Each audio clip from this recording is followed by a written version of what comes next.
आज की कहानी है बड़े दिल वाली भाभी। मेरा नाम भव्य है। मैं बहुत खुश हूँ कि मेरी शादी सागर से होने वाली है। शादी घर वालों की मर्जी से ही तय हुई है।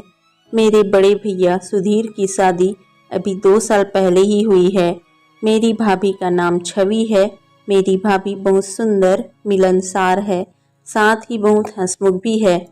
हंसना और बातें करना उन्हें पसंद है।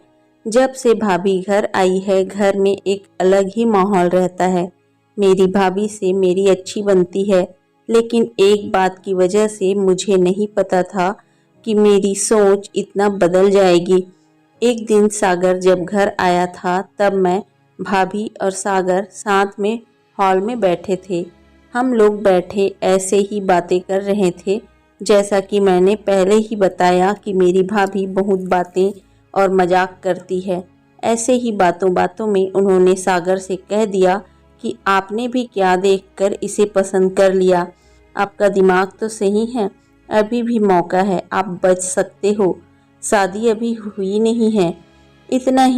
इतना भी होता तो शायद मैं बर्दाश्त कर लेती, लेकिन उसके बाद जो सागर ने कहा उससे मुझे ज़्यादा बुरा लगा। सागर ने कहा कि क्या करूं भाभी, आपकी जैसी सुंदर तो मुझे शायद मिलेगी नहीं, तो अब जो मिली है उसी से शादी कर लेता हूँ।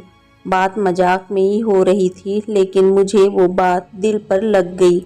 उस समय मैंने भी बात हंसी में टाल दी, लेकिन मुझे अब वो बात सोने नहीं दे रही थी।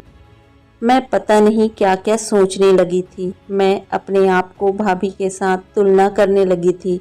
मुझे उनसे और उनकी सुंदर होने से जलन होने लगी थी। एक छोटी सी बात मेरे अंदर यह बदलाव ला सकती है, मैंने सोचा नहीं था। मैं उस बात का जवाब देना चाहती थी। मैं कुछ भी सोचने लगी थी।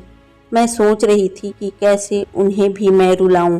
शादी की तैयारियों के साथ मेरा दिमाग कहीं और ही चलने लगा। एक दिन भाभी पूजा करने मंदिर गई थी। घर में भैया थे। मैंने सोचा था कि भैया को कुछ ऐसा कहूँ जिससे इन दोनों के बीच में झगड़ा हो जाए, थोड़ी कहासुनी हो, भाभी थोड़ी परेशान हो। उस समय मैं बस इतना चाहती थी, लेकिन मुझे नहीं पता था कि मेरी उस बात से उन दोनों की ज़िंदगी में जहर घुल जाएगा। भैया भाभी को फ़ोन लगाकर पूछ रहे हैं कि कब तक आओगी। भाभी ने कहा बस आ ही रहे हैं। भैया बोले कि पहले भी यही बोला था, अभी भी यही कह रही हो। मैंने उस बात को पकड़ लिया और भाभी के फ़ोन रखने के बाद कहा, खूबसूरत लड़कियों की बात का कोई भरोसा नहीं होता भैया, पता नहीं क्या क्या छुपाती है, और हाँ, आपसे झूठ भी बोलती है। भैया ने तुरंत कहा, क्या झूठ बोलती है? आखिर वो भाई तो मेरे ही थे। उन्होंने भी मेरी इस बात को पकड़ लिया। पूछा, क्यों, क्या बात कर रही है? तुझे कुछ पता चला क्या? मैंने जानबूझकर ऐसा दिखाया कि मैं कुछ जानती हूँ और उनसे छिपा रही हूँ। मैंने कहा, नहीं कुछ नहीं, मैं तो बस ऐसे ही बोल रही थी। भैया ने फिर पूछा तो मैंने और ज़्यादा उन्हें परेशान किया। मुझे पता था कि वो जितना परेशान होंगे उतना ही भाभी भी होगी। मैंने उन्हें ऐसे ही कहा कि भैया मैं क्या बताऊं, आप खुद समझदार हैं। वो बोले, क्या मतलब, क्या बोलना चाहती है? ठीक से बता, मैं अब क्या कहती। लेकिन अच्छा हुआ कि उसी समय भाभी आ गई और बात टल गई। लेकिन मुझे बहुत खुशी हो रही थी कि मैंने अपना काम कर दिया। भैया उनके आते ही अपने कमरे में चले गए। बस मुझे अब भाभी का वैसा चेहरा देखना था जो मैं देखना चाहती थी। भाभी करीब आधे घंटे बाद जब कमरे से बाहर निकली तो उनका चेहरा बयान कर रहा था कि मैंने जो बोला है उसका असर हो रहा है। भैया का भी मुंह उतरा हुआ था। उस दिन से भाभी का बोलना और हंसना कम हो गया। भाभी का मुंह उतरा रहता था। मैं पता नहीं कैसे इतनी कठोर हो गई थी कि उनके आंसू से मुझे खुशी मिल रही थी। भैया और भाभी में सब कुछ ठीक नहीं है, इस बात का पता अब हमारे घर में सबको चल गया था। भाभी अब मुझसे भी बात नहीं कर रही थी, लेकिन मुझे बुरा नहीं लग रहा था। एक दिन भैया भाभी से किसी बात पर बिगड़ गए और सबके सामने उन्हें घर से जाने को कहने लगे। मम्मी और पापा ने कहा कि क्या हुआ, क्या बात कर रहा है, ऐसा क्या हुआ, लेकिन वो बोले कुछ नहीं। भाभी को वो बात बहुत बुरी लगी और वो घर से जाने लगी। मम्मी ने कहा कि शादी सर पर है, ऐसे कहाँ जा रही हो। भैया बोले उसे जाना है तो जाने दो। भाभी मेरी तरफ देख रही थी, लेकिन मुझे ना बुरा लग रहा था, न ही मैंने उन्हें रोका। भाभी अपने घर चली गई। शादी में सिर्फ 15 दिन बाकी थे और भाभी घर से चली गई थी। घर में मम्मी, भैया और पापा को देखकर अब मुझे थोड़ा बुरा लगने लगा था, पर मैं अब कुछ नहीं कर सकती थी क्योंकि बात बहुत आगे निकल गई थी। सच बताऊं तो बात इस हद तक चली जाएगी इसका मुझे भी अंदाज़ा नहीं था। शादी के समय सभी के मुंह उतरे हुए थे और इसका कारण मैं थी, लेकिन यह बात मैं कैसे बता सकती थी। भाभी को मम्मी ने फ़ोन किए लेकिन वो नहीं आई। घर का माहौल ही बदल गया। भैया से सभी पूछ रहे थे कि ऐसा क्या हुआ, लेकिन वो भी कुछ नहीं बता रहे थे। घर की रौनक ही चली गई थी।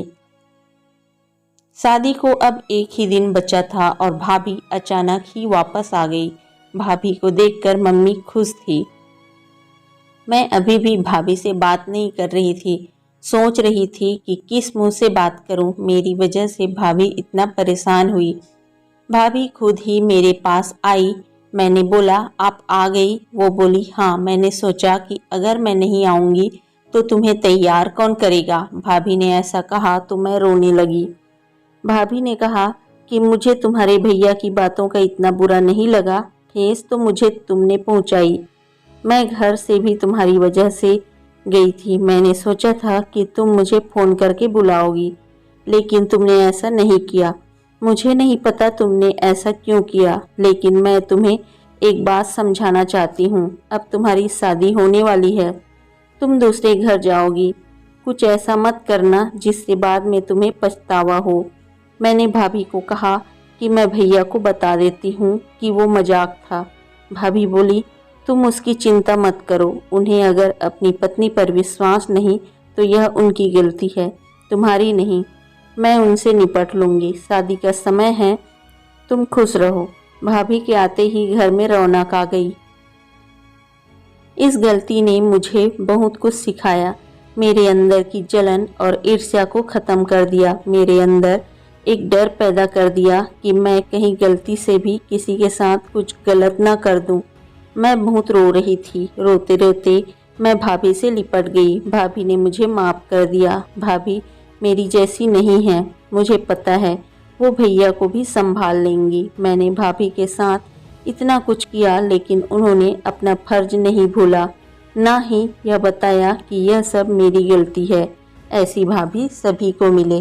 तो दोस्तों, आपको आज की यह छोटी सी कहानी कैसी लगी? पसंद आया है तो लाइक कीजिए, शेयर कीजिए, चैनल को सब्सक्राइब कर लीजिए। मिलते हैं आपको एक अच्छी सी नई कहानी के साथ।